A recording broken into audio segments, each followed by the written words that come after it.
impamvu ibitera. Nubona umuntu yifatira kamwe kandi wowe ntakufata ntukamucira urubanza. Hari impamvu ibitera.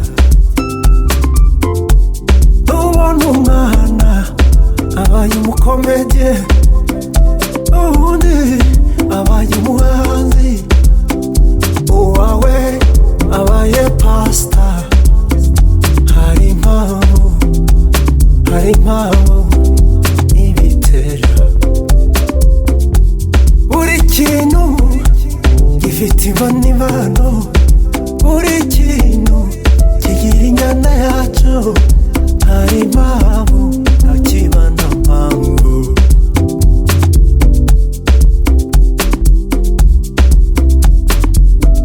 Mbere yo kunenga cyangwa ikimanza banza ugenzure.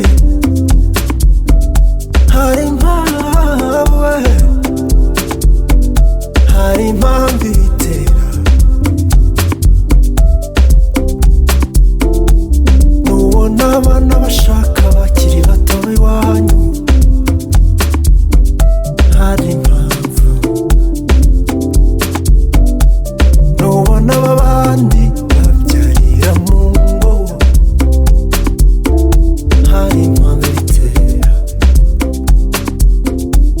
Nubona uri mu bibazo ibyo bitandukanye, hari impamvu ibitera. Nubona uraryama bigakunda ukabona undi bikanga, hari impamvu ibitera. Uratereta bikumvikana undi yabivuga bakamutera utwatsi, hari impamvu ibitera.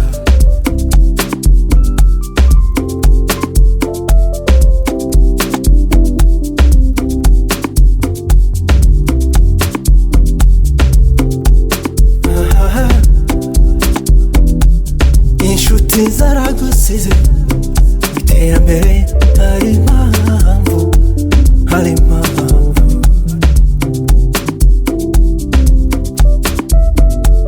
Ubona bagenda mu mahanga akomeye, wawe ugasigara kandi ko karago. Buri munsi ni kusenga, amavi yarakobotse. Hari impamvu, igisubizo ni ukwihangana. Abana b'abandi baratsinda, abawe n'ibisanzwe. Hari impamvu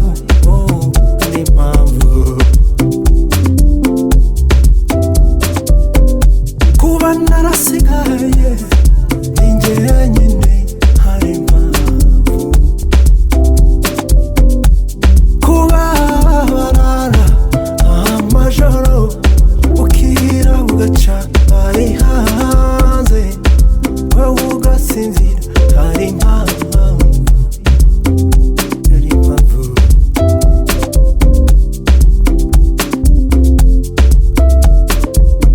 umuti w'izo mpamvu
ufite urubyaro marima wabonye icyo kurya harimaho umuti wa byose bisaba kwihangana